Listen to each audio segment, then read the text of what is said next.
Yeah. Ha? Wan, huli ka to. Usa di das. Nausa di ka na imo ka mausa unta. Anya usa di pagtuo mo di karon ang ebanghelyo sa tibuok kalibutan parihara sa ebanghelyo nga. Wan, basa kada adlaw. Nausa po tag pagtuo. O pagtuo tag Maria, o di ka sa Maria, di na katoliko. Bisan pag may katoliko ka kaparon-aron ka. O di ko ka mo purgatorio, sa taon man nga naman di purgatorio. Musubo sila pati. Ay na may limisanan, kay ginisaya ng limisanan. Kaya sila na purgatorio. Kaya di mo na mahal mo nga maguwag na sa kuwan kay ini kamatay na to. Kuwan, bukman man ta, sa purgatorio, langit, infierno. Saan mo sa purgatorio? Kaya bag mga wata sa kamuti, sa kabuok, ma-infierno ta. Kaya mga dukuda na, umunang turyahan na. Umunang sikaha. Sige na mahimo, usa, kay usa sa pagtuo, huli, kay ang founder na si Jesus Christ, balaan man.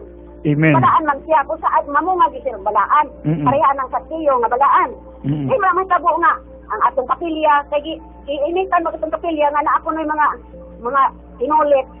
Kaya, sana din, hindi diha ni, kung nag-distract ang atong Ginoo nga, adunay mga kerubin. Kaya din kerubin, para sila sa bukong si kerubin. Isa man sa mga grupo sa mga anghel. Arkangeles, kerubin, serapines. Sila sa bukong sa mga serapin, mga trono, grupo na para sa mga anghel. Okay. Bahala na sila dili sa matuodan kay mutuo man kay katoliko man ta. Katoliko kay lukop sa kalibutan, kay laptibok sa kalibutan. Apostoliko kay from the times of the apostles. Mga apostol, di mo na may tabo na maingar na sila. Makita nato atong mabasa diya sa 1 Pedro. Nito sila sulti ng Pedro kay gikan na sa Ginoo kay ang mga apostolis mismo maoy gi instruksyonan sa atong Ginoo. So, okay, salamat sister, salamat sa imong interaction. Okay, thank you so much.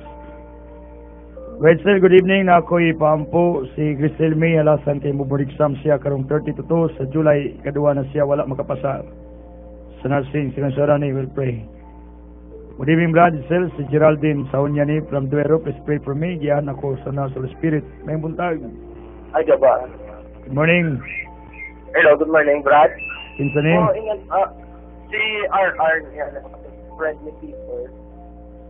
Ngayon ako, asa nila na almanaka, nakita, akong magingan niya si Pedro, nagtukod sa Katolik.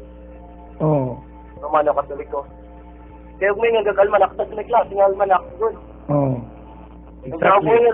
May nga nagmahayot siya, Grace, pero sa pagka-Iglesia Katolika or Romano Katoliko na to. Di man karating yung hatagan ng rehistro sa gobyerno kay separate man ang simbahan ug ato nga kuan. Gobyerno. Ang government, there is separation.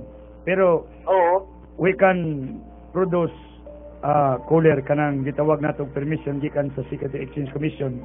Siyempre, matag nasod na magitay mga papilis ana nga we are legal kanang gitawag na tog permission sa Security Exchange Commission. Mao ni atong mahatag kun atong tan-awon matag nasod na ata ana kay naaman ta sa matag nasod ang Katoliko naman sa matag nasod, so therefore natay legality ana gikan sa gobyerno lagi, but we're dealing in our faith man good mo nang there's no papers or mo ingon kag matag sila papilis para mo ingod legal ka na kuhan.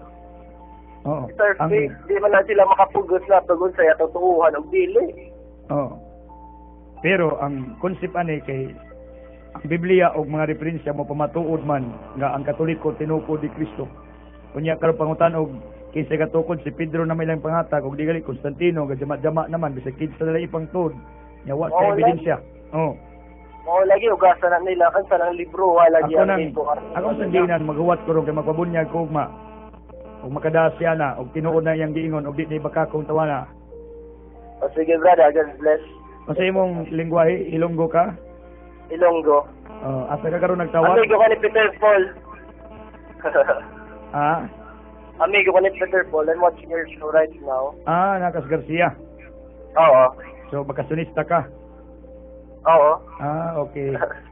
Salamat. Okay, salamat, Jid. Salamat, Jid. Actually, my wife is Ilongga from Sipalay City. And good health, peace of mind kay Mubarak Sam ko sa nursing kung Sabado, Domingo, June 30, July 1. Salamat kayo. Nga ka mo mga estudyante mga nursing, pang Ginoo mo layo pa. Do ora mo Ginoo na di kinanglan. That is wrong. Kaya Ginoo na di malipay. Ha? So, mao na siya ang akong advice sa inyo ha. Ang katapusang cooler, nag-text na to alas 8 kagabi. We have many texters and interactors gani daghang itag pending coolers apan wa naman tay oras. Ang ako lang ibiling mensahe maghuwat kong Brother David nga mohatod diri sa iyang libro karong adlaw. Kay kundi siya makahatod siyang ipanghambog nga referensya nga si Pedro gatukod sa Katoliko. Ayon siya magpabunyag kuno siya. Kanya ako na lang i-conclude ug siya magpabunyag kundi siya kada nga namakakis siya. Ana masamot kabuking ning reliyon sa ilang mga kalaki na sila kuno tinuod ya bakakiay. Nya ko pay pangayuan niya registro. Sa registro ko taon per century nga dugta na mapapili sa una pa. Pero wa siya magtan-aw nga si Pope Benedict XVI dunay duha ka power being the president of an state sa Vatican o gitawag nato og presidente or leader sa Katoliko sa tibuok kalibutan. Sa dupa kun atong tan-awon ang atong pangulo dunay dual power sa civil o sa spiritual power. See? So mao ni siya ang dagway. So therefore, ang gobyerno og Katoliko kun atong tan-awon sangli si Pope doon na may dual power. Presidente man siya, muna bisag asa sang naso, dawaton siya. Kay presidente man siya sa Vatican City, within a city, a state.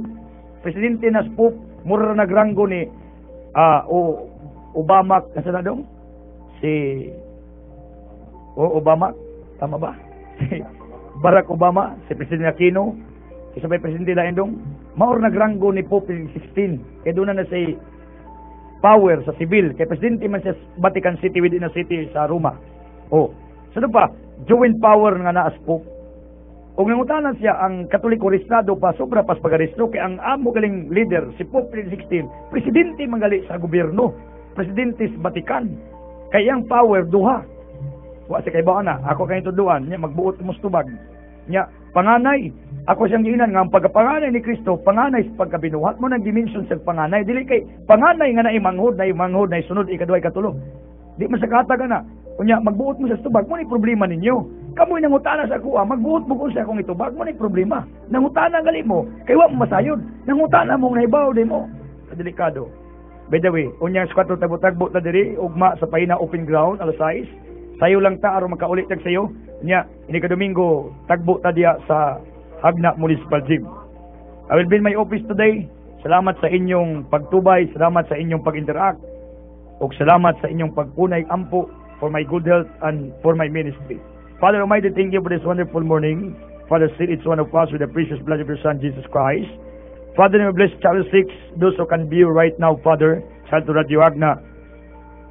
And those who have sins pa sa iluwag Ginoo, na sakit ayuha, kagi milagro panalangin niming tanan, Father, as we recognize, as we welcome Padre Pio Petrosina today here in our town Hagna. Bless this town, nga may mong abinyo sa imong gahong milagro panalangin, nga kami Ginoo, gikan sa dungsos Hagna, madunggag mabati sa tibuok kalibutan.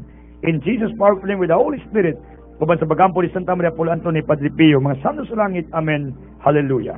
Sa samahan sa anak sa Espiritu Santo, mayong buntag, galaygon ang Diyos.